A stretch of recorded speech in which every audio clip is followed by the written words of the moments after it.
My name is Lincoln, 23 years old, fresh University of Michigan graduate. The backyard celebration should have been perfect until my brother Nathan raised his glass. Crazy you finished. You'll probably end up jobless anyway. Dad chuckled while I swallowed my pride silent.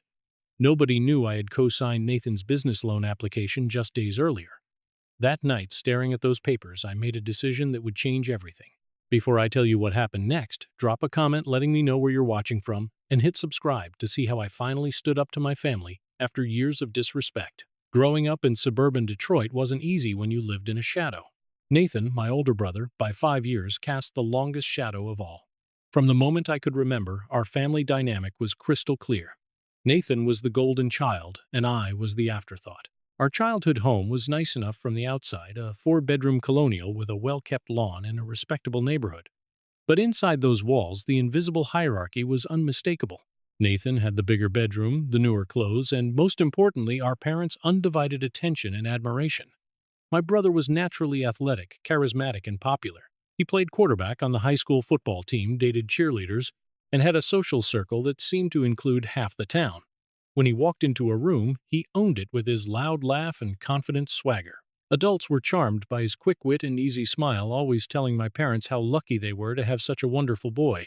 I, on the other hand, was quiet and academically focused. Social situations made me anxious, and I found comfort in books and computers rather than parties and sports. While Nathan was scoring touchdowns, I was winning science fairs and math competitions. But somehow my achievements never seemed to measure up. Another A on your report card. That's nice, Lincoln, Mom would say with a distracted nod before turning her attention back to planning Nathan's next football banquet. Dad was even more transparent in his favoritism. You know, your brother was team captain by junior year, he'd comment, while half-heartedly glancing at my perfect SAT score. What hurt most was Nathan's subtle undermining the backhanded compliments and dismissive remarks that chipped away at my confidence year after year. Good job on that scholarship, bro, he'd say with a smirk. At least being a nerd pays off sometimes. Or when I was accepted to the University of Michigan's computer science program, Michigan's okay, I guess. Too bad you didn't get into MIT or something actually impressive. The pattern continued throughout our youth. Nathan would borrow money from me, $20 here, $50 there, with vague promises of repayment that never materialized. He'd borrow my laptop when he's broke, returning it with mysterious stains and missing keys. Once he even took my car without asking and returned it with an empty gas tank and a dented fender, laughing it off as no big deal. Despite all this, I still craved my parents' approval. I thought maybe, just maybe, if I worked hard enough and achieved enough, they'd finally see my worth. So I threw myself into academics, graduating high school as valedictorian. My speech that day was attended by Mom and Dad, who left immediately after to attend Nathan's intramural softball game. While I went to college and maintained a perfect GPA, Nathan dropped out of state after 3 semesters. He claimed college was too restrictive for his entrepreneurial spirit. What followed was a series of half-baked business ventures, a power washing service that lasted 2 months, a drop-shipping website that never made a sale, and a food truck that failed health inspection. Each failure was met with understanding and financial support from our parents. He's finding his path, they'd explain. Not everyone is meant for traditional education like you, Lincoln. Meanwhile, I worked part-time at the university computer lab and took summer internships to help cover my tuition and expenses. My parents contributed the minimum they could afford, explaining that Nathan's ventures needed their financial backing. You're so good at managing money, Mom would say, as if my frugality was a choice rather than a necessity. During my senior year, Nathan announced his latest sure thing, opening a sports bar near campus. He had apparently found a location, created a business plan with someone else's help, no doubt, and needed only to secure funding. The bank needs a co-signer, he explained during a family dinner that spring. Someone with good credit. My parents immediately volunteered me. Lincoln has perfect credit, Dad said proudly, one of the few times he'd acknowledged any accomplishment of mine. And he'll have a good job soon with that computer degree. The bank will love that. I sat there, fork midway to my mouth, as they discussed my financial future as if I weren't in the room. It's what family does, Mom added, patting my hand. We support each other. I wanted to point out the one-sided nature of this support, but instead nodded quietly. Perhaps this was my chance to finally earn my place in the family. Maybe if I helped Nathan succeed, they'd finally see me as valuable too. So I agreed to co-sign the loan application, $100,000 for startup costs, renovations, and initial inventory. Nathan assured me it was just a formality. You won't have to pay a dime, bro. This place is going to be a gold mine. I signed the papers 1 week before my graduation with Nathan, promising he'd begin the process immediately after my ceremony and celebration. Your graduation gift to me, he joked, not realizing how painful those words were. As I walked across the stage to receive my computer science degree with honors, I scanned the audience. Mom and Dad were there, but they were looking at their phones. Nathan hadn't even shown up. Later, I learned he was meeting with potential bar staff that day. My achievement 4 years in the making wasn't important enough to warrant his full attention. Little did I know that the graduation party would be where everything finally came to a head. The graduation party was my mother's idea. We should celebrate this milestone, she insisted, though I suspected she was more excited about showing off our backyard renovation to the neighbors than celebrating my degree. It was a beautiful May afternoon, the kind that makes Michigan feel like paradise after a long winter. Our backyard was decorated with blue and maize streamers, University of Michigan colors, and a banner that read, "Congratulations, graduate," hung from the deck. Mom had ordered catering from a local deli, and Dad had set up the bar with enough alcohol to serve twice our guest list. I invited several friends from college: James, my roommate of 3 years, Sophia, my study partner from algorithm class, and a handful of others from the computer science department. These were people who had seen my hard work firsthand, who had pulled all-nighters with me before exams, and celebrated each small victory along the way. The party started at 2:00. By 2:30, most guests had arrived except Nathan. My parents kept glancing at their watches in the driveway, their attention clearly divided. "I wonder where your brother is," Mom muttered every few minutes, as if his absence was the most notable aspect of my graduation party. I tried to enjoy myself despite this, catching up with relatives I rarely saw and accepting congratulations from family friends. Several people asked about my job prospects, and I explained that I had 3 promising interviews lined up for the following week. At 3:15, Nathan finally made his entrance. He pulled up in his new leased BMW, music blasting loudly enough to draw everyone's attention. He sauntered into the backyard, wearing designer sunglasses and carrying a small gift bag. "The party can start now," he announced, as if we hadn't been celebrating for over an hour. My parents immediately gravitated toward him. Dad clapped him on the back while Mom fussed over his windblown hair. "We were getting worried," she said, though her tone conveyed admiration rather than concern. "Had to finalize some details for the bar," Nathan explained loudly enough for everyone to hear. "Things are really coming together, just waiting on that loan approval." For the next hour, Nathan dominated the party that was supposedly in my honor. He moved from group to group, charming my relatives and entertaining my friends with exaggerated stories. My parents orbited him like proud satellites, laughing at his jokes and adding supporting details to his tales. I stood by the food table watching this familiar scene play out. James approached, handing me another beer. "Your brother always this much of a spotlight hog?" he asked quietly. I shrugged. "For as long as I can remember." Around 4:30, Dad called for everyone's attention. "Time for a toast to our graduate," he announced, raising his glass. I felt a momentary surge of hope. Maybe this would be the genuine recognition I'd been waiting for. But then Dad handed the floor to Nathan. "I think Lincoln's big brother should do the honors," he said with a wink. Nathan took center stage, glass raised high. The yard fell silent as everyone turned to hear his words. I noticed his smirk, the one that always preceded some cutting remark disguised as humor. "To my little brother Lincoln," he began, his voice carrying across the yard. "Crazy you finished. You'll probably end up jobless anyway." There was a beat of awkward silence. Then my father chuckled, which seemed to give others permission to laugh uncomfortably. My mother's smile tightened, but she said nothing. "I mean, computer science in this economy." Nathan continued, doubling down. "But, hey, when your bar business fails, I might let you wash dishes at my place." More uncomfortable laughter. I maintained a smile, though inside I was crumbling. This moment of achievement, 4 years of hard work, late nights, and sacrifice, reduced to a punchline at my expense. I glanced around at my friends. James was scowling. Sophia stared at her shoes. No one spoke up. To Lincoln, Nathan finally concluded, as if his roast had been an appropriate toast. "May your student loans be the only debt you accumulate." The irony of his words wasn't lost on me, considering the loan I had co-signed for him. As people dispersed after the toast, Mom approached me. "You know, Nathan was just joking," she said, patting my arm. "He's proud of you in his own way." But I had seen no pride in his eyes, only the same dismissive attitude he'd always shown toward me and my accomplishments. For the next hour, I moved through my own party like a ghost, making small talk and accepting congratulations that now felt hollow. From across the yard, I overheard Nathan loudly discussing his bar plans with my uncle. It's going to revolutionize the local scene, he boasted. Sports bar up front, club atmosphere in back. I've got suppliers lined up, staff interviews scheduled, just waiting on the final loan approval. That's a big undertaking, my uncle remarked. How are you financing it? Got a loan application in process, Nathan replied casually. Lincoln co-signed. So approval is basically guaranteed with his credit score and new degree. The little nerd is finally useful for something. He laughed, unaware or uncaring that I might overhear. In that moment, watching my brother use my achievement as a stepping stone for his own gain, while simultaneously belittling it, something shifted inside me. I looked around at my family, my father laughing at Nathan's jokes, my mother hovering around him with offers of more food, my relatives engaged by his charismatic storytelling. Then I looked at my friends, the people who had actually supported and valued me.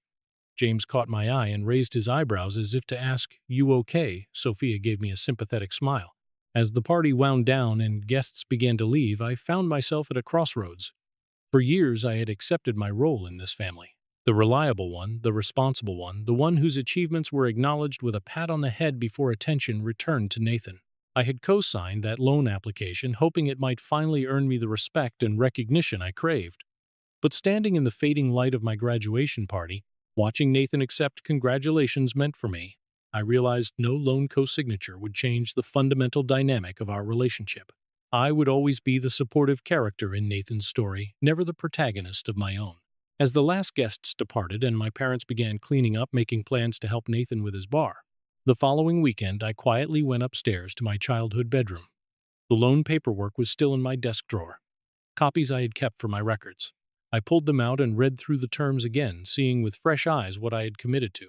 If Nathan defaulted, which seemed increasingly likely given his track record, I would be responsible for $100,000 plus interest. My future, my financial stability, my independence, all tied to Nathan's latest whim. That night, I barely slept, turning over 2 decades of memories and patterns. By dawn, I knew what I needed to do. Alone in my childhood bedroom, surrounded by academic trophies that had never earned me the approval I sought, I spread the loan paperwork across my desk. The co-signer withdrawal form had been included in the packet, a simple document that would remove my financial liability. I picked up a pen, then set it down again. Was I really going to do this? Was I really going to put myself first for once? My mind raced through a lifetime of memories. Nathan borrowing my brand new bike when I was 7, returning it with a bent wheel and no apology. Nathan reading my private journal to his friends when I was 13, laughing at my adolescent thoughts and insecurities. Nathan accidentally spilling soda on my laptop the night before a major project was due in high school. I remembered the college acceptance letters I had proudly shown my parents, only to have them glance quickly before asking if Nathan needed money for his car payment. I recalled graduation day just a week earlier, scanning the audience during my departmental honors recognition, finding only empty seats where my family should have been. Then there was today, my graduation party. Nathan turning my moment of achievement into another opportunity to belittle me. Crazy, you finished. You'll probably end up jobless anyway. My father's chuckle of approval. My mother's silent complicity. For 23 years, I had been trying to earn their approval through achievement, responsibility, and self-sacrifice. For 23 years, I had failed. I stared at the loan document, the magnitude of my potential financial liability sinking in $100,000. With my name attached, my credit on the line, my future mortgaged for a brother who couldn't even show me basic respect. What would happen if, when Nathan failed to make payments, I'd be starting my career with a massive debt that wasn't even mine? I'd be trapped, unable to get my own apartment, my own car, my own life. I'd be tethered to Nathan's failures for years, possibly decades. And would they even appreciate the sacrifice? Or would it become just another expectation, another example of what family does? My hands began to tremble as clarity washed over me. This wasn't about the money. It was about recognizing my own worth, about understanding that I deserved basic respect, not constant belittlement, about finally setting boundaries after years of having none. I picked up the pen again, this time with resolve.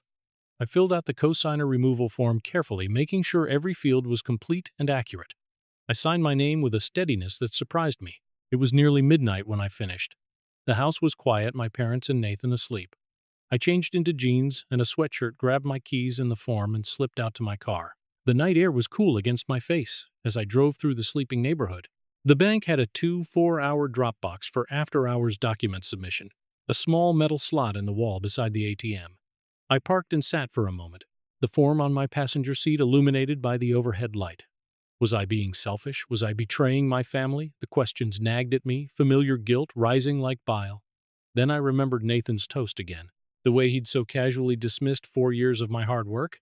The way he'd laughed about using my good credit. The way he'd called me a little nerd who was finally useful for something.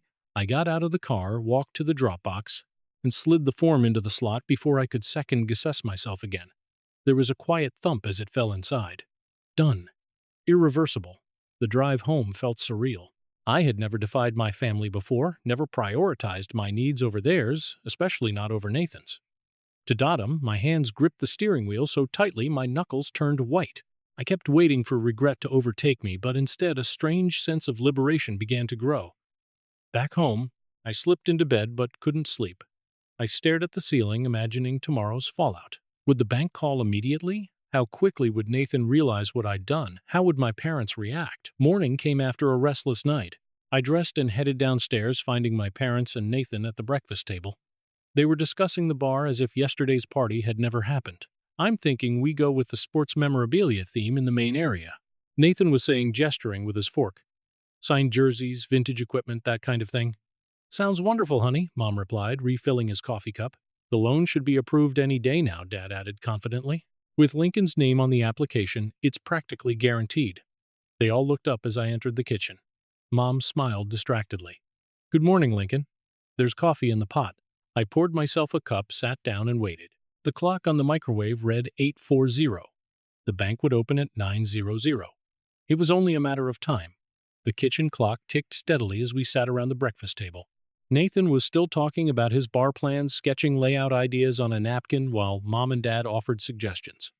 I remained quiet, nursing my coffee, watching the minutes pass. 9:00 came and went. 9:30. My stomach tightened with each passing moment. Had the bank received my form? Would they process it today? At precisely 9:12, Nathan's phone rang. He glanced at the screen, his face brightening.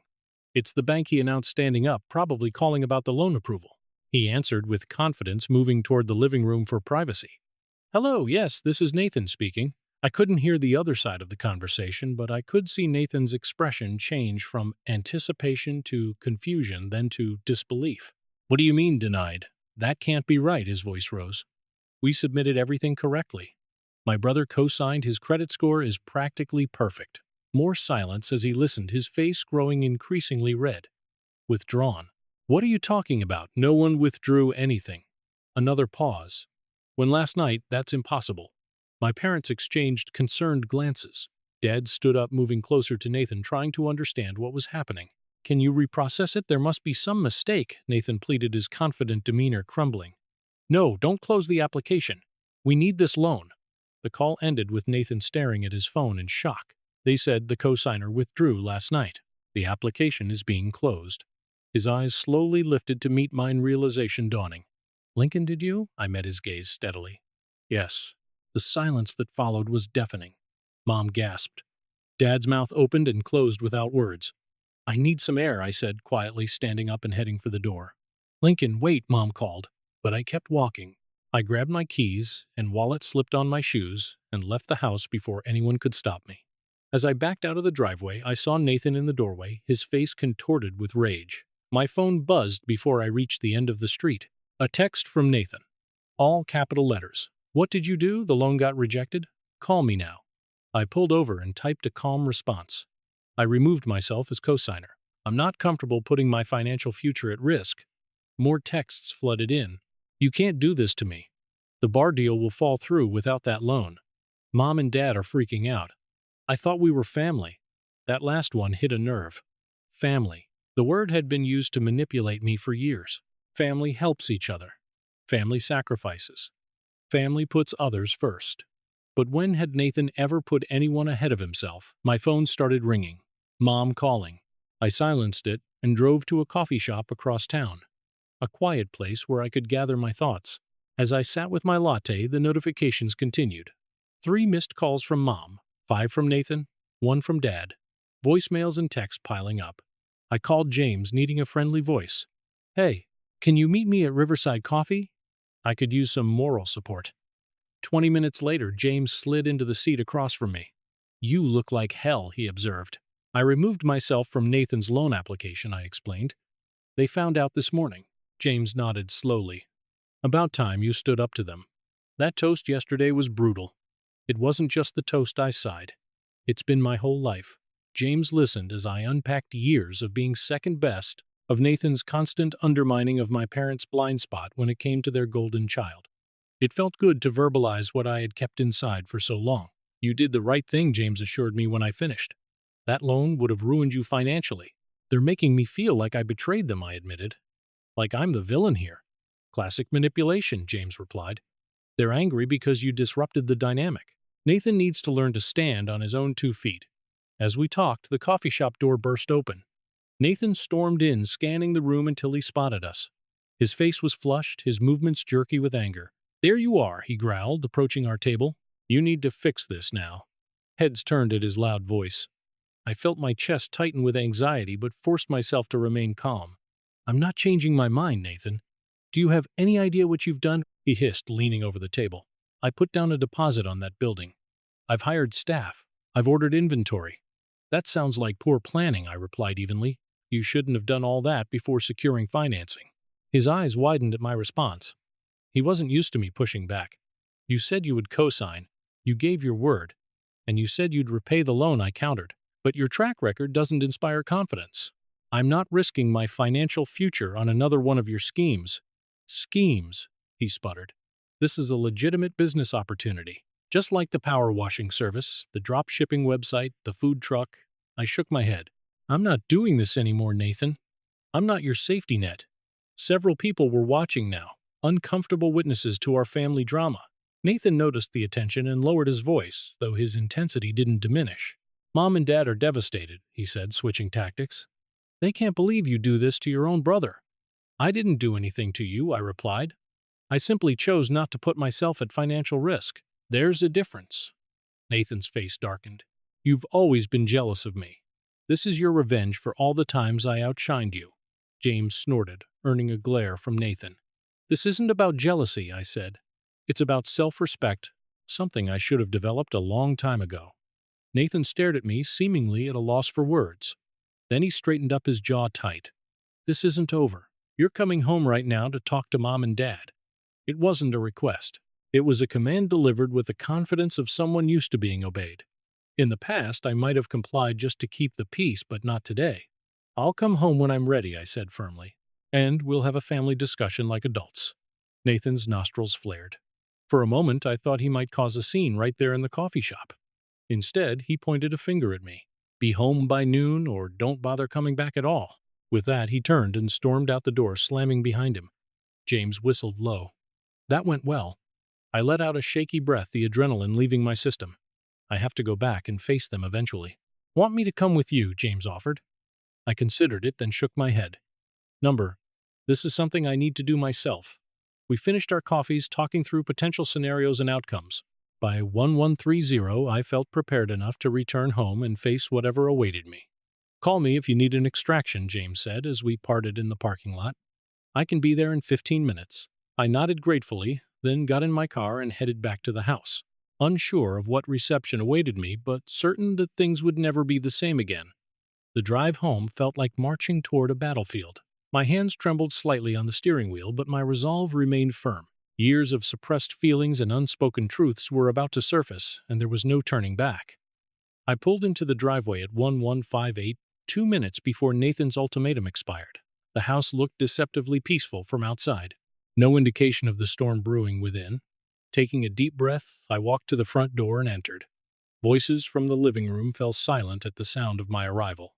I hung my keys on the hook by the door, a small, normal action that felt strangely significant in the moment.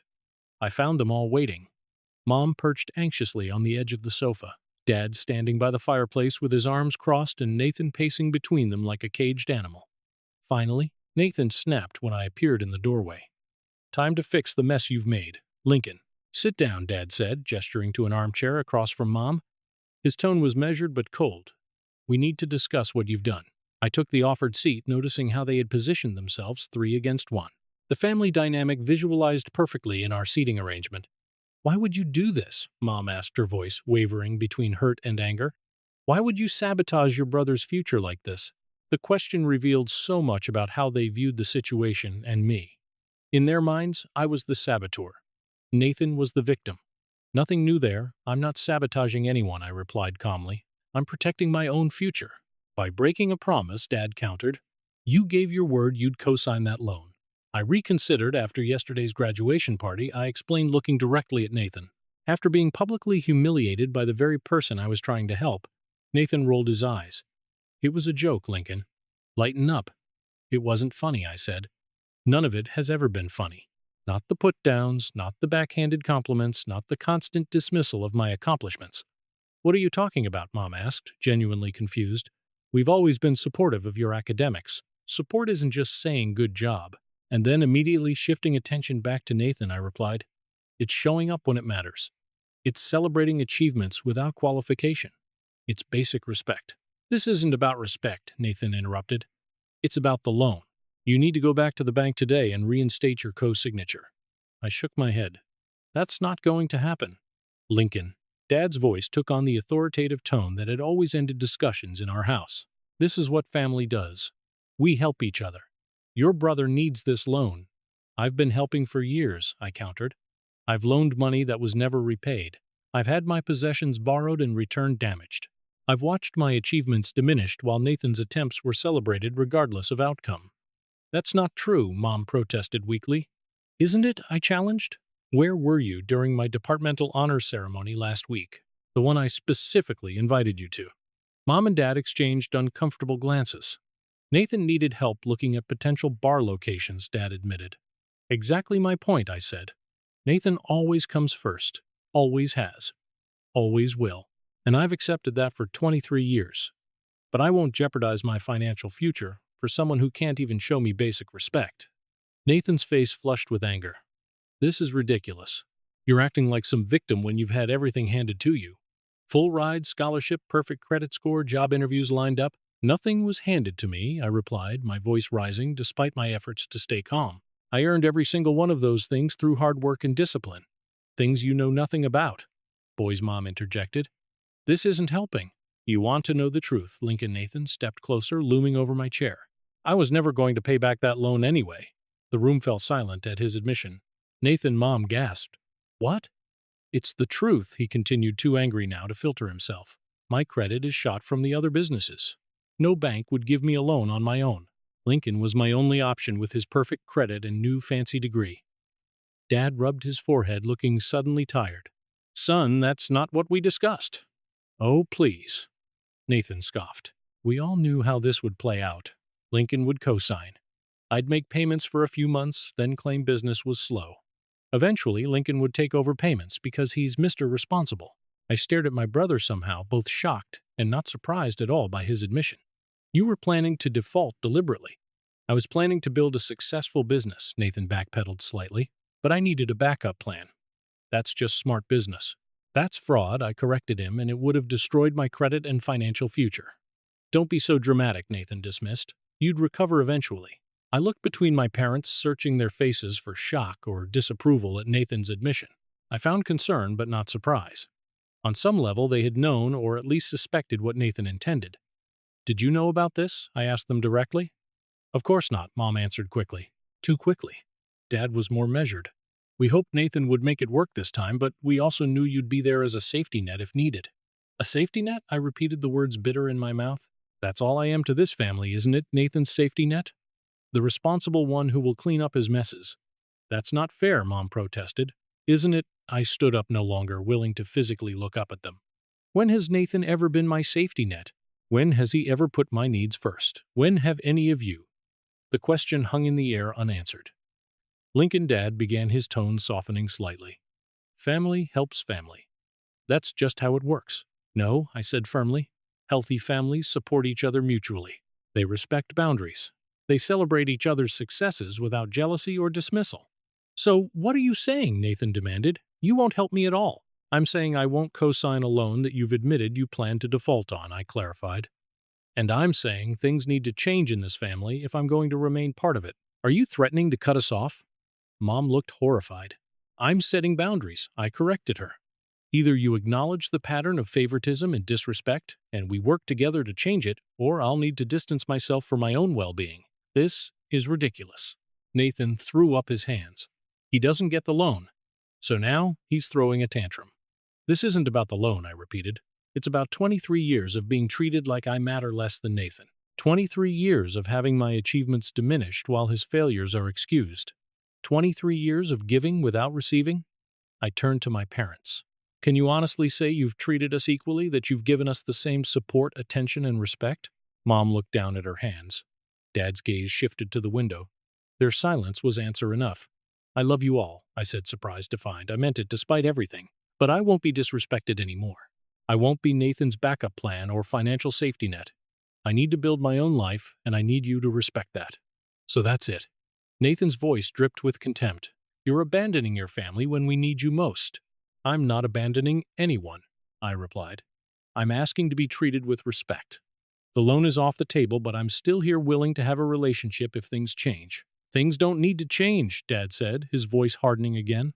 You need to remember your family obligations. And there it was, the confirmation that nothing would change. Not today, maybe not ever. I think I need some time away, I said quietly. I'll stay with James for a while until I find my own place.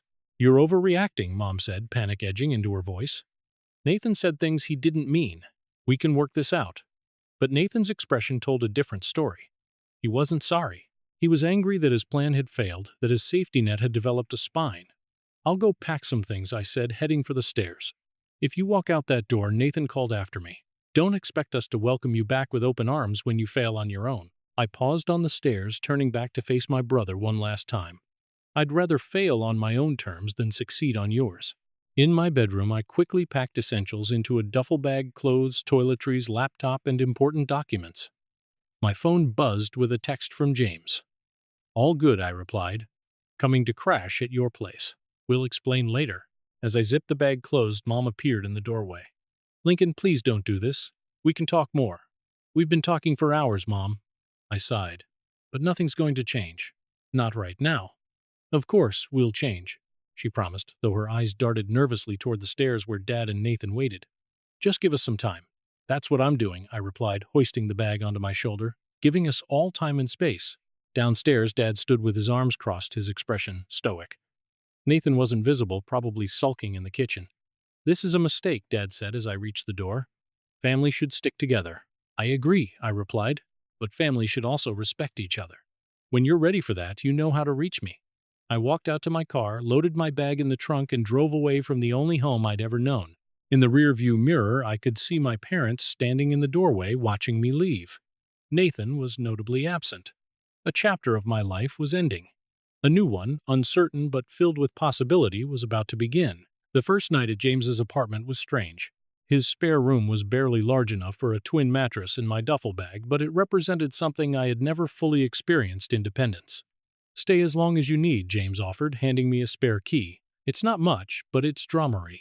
Thanks, I said, the word inadequate for my gratitude. This is temporary. I'll start apartment hunting tomorrow. James shrugged. No rush. Focus on those job interviews first. Those first 2 weeks were a crash course in adult independence. I had my own money savings from internships and part-time work, but limited experience managing completely on my own. I created a budget, researched apartments within my price range, and prepared meticulously for my upcoming interviews. My phone remained eerily silent. Mom had texted twice, once to ask if I was okay, and again to tell me Nathan was really struggling with my decision. Dad hadn't reached out at all. Nathan had sent one message, asking if I had come to my senses yet. I left them all unanswered, needing space to find my footing. My first interview was with a tech startup developing educational software.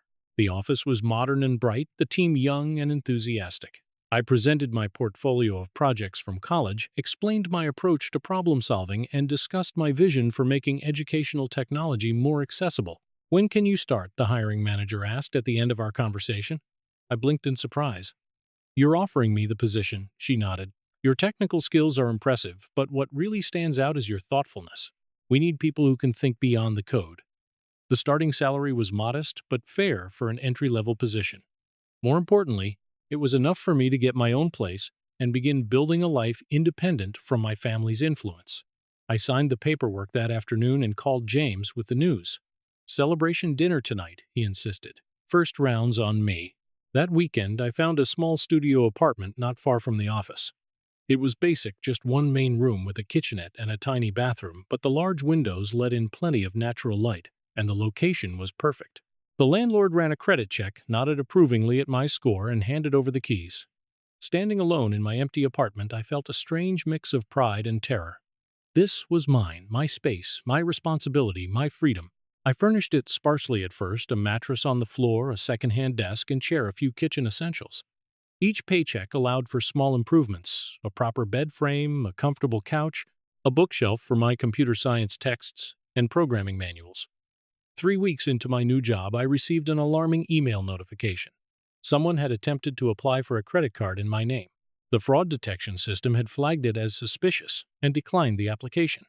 I immediately called the credit card company for details. The application had been submitted with my social security number and previous address, but a different phone number. My stomach sank as I realized what had happened. Nathan had tried to use my information to secure credit. I spent the evening placing fraud alerts on my credit reports, changing passwords, and implementing additional security measures. The violation left me shaken but more certain than ever that I had made the right decision in distancing myself. The next day, I received a text from Mom. "Nathan says someone must have stolen his identity too. Strange coincidence." I didn't bother responding. There was no coincidence, and we both knew it. Work became my sanctuary. I threw myself into projects, volunteering for extra assignments and staying late to improve my skills. My team lead noticed my dedication. "Don't burn yourself out," she cautioned. "This is a marathon, not a sprint." But work was more than a job for me. It was validation. Here, my contributions were recognized. My ideas were heard. My efforts were appreciated. The contrast with my family dynamic couldn't have been starker. I began making friends among my colleagues. We'd gather for happy hours or weekend hikes, relationships built on mutual respect and shared interests rather than obligation. I discovered I was more social than I'd believed. I had simply needed the right environment to flourish. 3 months into my job, I was assigned to lead a small project team developing a new feature for our main product. The responsibility was both terrifying and exhilarating. I scheduled meetings, delegated tasks, and managed timelines, discovering leadership abilities I hadn't known I possessed. When we delivered the feature on time and under budget, our CEO personally commended our work during the company all-hands meeting. "Lincoln showed exceptional leadership," he noted. "This is exactly the kind of initiative we value here." That evening, I called James to share the news. "They're already talking about a promotion track," I told him, still a bit dazed by the recognition. "Not surprised," James replied. "You were always capable. You just needed people who could see it." As summer turned to fall, I settled into a rhythm of work, social activities, and personal projects. I had joined a local coding meetup where I was helping mentor beginners. I had started taking weekend hikes in the nearby state park. I was building a life that felt authentically mine. Occasionally, news of my family reached me through mutual acquaintances. Nathan's bar plans had indeed collapsed without financing. He had moved back home temporarily while pursuing his next venture, some kind of subscription box service for sports fans. 6 months after starting my job, I received my first performance review. My manager was effusive in her praise, noting my technical skills, team collaboration, and creative problem-solving. She slid a paper across the desk, a promotion offer with a substantial salary increase.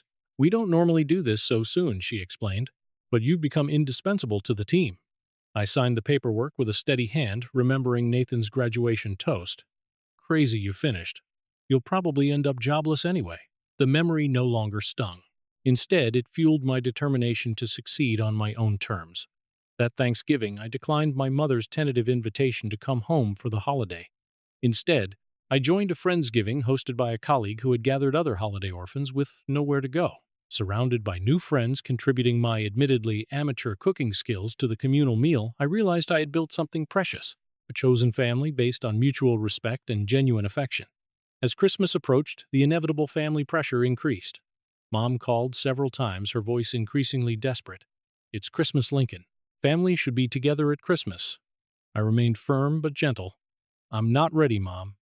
Maybe next year." What I didn't tell her was that Nathan had recently texted me asking for money, just a small loan to tide me over until my new business takes off. I had blocked his number immediately afterward. Instead of going home, I volunteered at a local shelter serving holiday meals, then spent Christmas evening with James and his girlfriend, exchanging modest gifts and watching classic movies. It wasn't the traditional family Christmas I had grown up with, but it was warm, genuine, and dramery. By spring, I had saved enough for a down payment on a small condo closer to the city center. The purchase represented more than just property ownership. It was tangible proof of my independence and success. As I signed the closing documents, I remembered the loan I had refused to co-sign for Nathan. In just 1 year, I had gone from nearly committing to a six-figure debt for someone else's dream to investing in my own future. The symmetry wasn't lost on me. The day I moved into my condo, I received an unexpected email from my father, the first direct communication since I had left home. "Your mother and I drove by your new place yesterday," he wrote. "Looks nice. Things are difficult here. Nathan's latest venture failed. He's struggling. We're struggling too financially. Call when you can." I sat on my new couch in my new home, staring at those words. No congratulations on the condo. No acknowledgement of my success, just an implied request for help. After a year of silence, I closed the email without responding, not yet ready to reopen that door. My phone buzzed with texts from friends offering to help with unpacking and arranging furniture. These were people who celebrated my successes without qualification, who supported me without exploitation. As I looked around at my new home, I realized I had built more than just a career and a place to live. I had built self-respect, boundaries, and authentic relationships. I had discovered my own worth independent of family validation. And that perhaps was the greatest achievement of all. 1 year turned into 2. My career continued to flourish with another promotion and increasing responsibilities. I had established myself as a respected developer in the local tech community, occasionally speaking at conferences and mentoring junior programmers. My personal life had expanded in ways I never anticipated. I had developed a close circle of friends who shared my interests and values. I had even started dating Melissa, a UX designer I met at a tech meetup whose quick wit and genuine warmth had gradually broken through my carefully constructed walls. I had found my place in the world independent of the family dynamics that had defined my earlier years. Then, on an ordinary Tuesday afternoon, an email appeared in my inbox. "Link and I was hoping we could meet for coffee sometime this week. There are things I need to say in person. Mom." I stared at those words, my finger hovering over the delete button. 2 years of minimal contact, occasional brief text exchanges on holidays and birthdays, but nothing substantial. "Why now?" After sleeping on it, I replied with a time and place and neutral coffee shop downtown, busy enough to discourage drama, but quiet enough for conversation. She was already waiting when I arrived, looking smaller, somehow more fragile than I remembered. Her hair had more gray and fine lines had formed around her eyes. She stood awkwardly when she saw me, as if unsure whether to offer a hug. I made the decision for her, stepping forward and embracing her briefly before sitting down. "You look good," she said, studying my face. "Healthy, happy." "I am," I confirmed. "Work is great. I just bought a newer, larger condo. Life is good." She nodded, twisting her wedding ring, a nervous habit I had forgotten until that moment. "Lincoln, I owe you an apology." She began, her voice unsteady. "A long overdue apology." I stayed silent, giving her space to continue. "You were right about the favoritism." She admitted, "Your father and I, we always gave Nathan more leeway, more attention. We made excuses for his behavior while holding you to a higher standard." The acknowledgement so long desired felt surreal. "What brought this on?" I asked, not unkindly. She sighed deeply. "Reality has a way of catching up eventually. Nathan's latest failure cost us nearly everything. What happened? He convinced your father to remortgage the house to fund another business venture, some kind of sports memorabilia authentication service." She shook her head. "It collapsed within months. The bank foreclosed 3 weeks ago." I felt a pang of sympathy despite myself. "Where are you staying?" "With my sister for now," she replied. "Your father's pride island. It's been difficult for him." "And Nathan?" Her expression hardened slightly. "Nathan had moved in with a girlfriend the day before the foreclosure and hadn't called since." The irony was impossible to ignore. The son my parents had protected, financed, and excused for years had disappeared when they finally needed him. While I, the child they had treated as a backup plan, was the one sitting across from my mother listening to what had happened. I told her I was sorry they were going through it, and I meant it. She made it clear she wasn't asking me for money. Instead, she apologized for the favoritism, for enabling Nathan, for taking my reliability for granted, and for failing to recognize everything I had accomplished. For the first time, I heard the acknowledgement I had wanted my entire life, but by then I no longer needed it to know my value. I eventually agreed to help my parents rebuild, but on clear terms. I wouldn't hand over cash or rescue Nathan.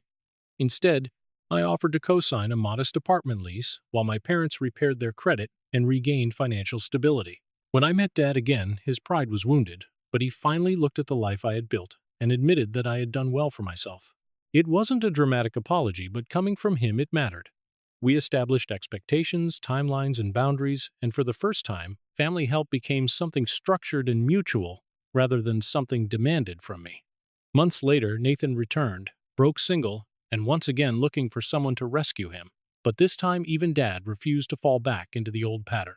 Nathan could stay on their couch for 2 weeks, but he had to find work and contribute. When Nathan looked to me for help, I offered job listings instead of money. To everyone's surprise, he accepted the reality in front of him. He found work as a bartender at a local sports bar and slowly began learning what it meant to earn stability rather than expect someone else to provide it. Our relationship remained distant for a while, but eventually Nathan asked me to meet him for a beer. There, he finally admitted that having me withdraw from his loan had been the first real consequence he had ever faced. He acknowledged that Mom, Dad, and I had spent years cleaning up his mistakes, and that my refusal to keep doing it had forced him to confront himself. He apologized for the disrespect, the manipulation, and the way he had treated me as a permanent safety net. I didn't pretend the past had disappeared, but I accepted the possibility of something better. We agreed that we might never become best friends, but we could at least try to become real brothers. Over time, that cautious effort spread through the whole family. My parents found new jobs, rebuilt their credit, and eventually moved into an apartment without needing my co-signature.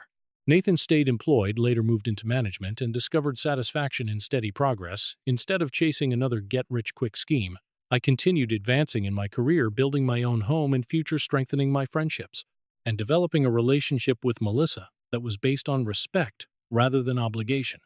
3 years after the graduation party that had finally pushed me to my breaking point, I hosted Thanksgiving at my condo.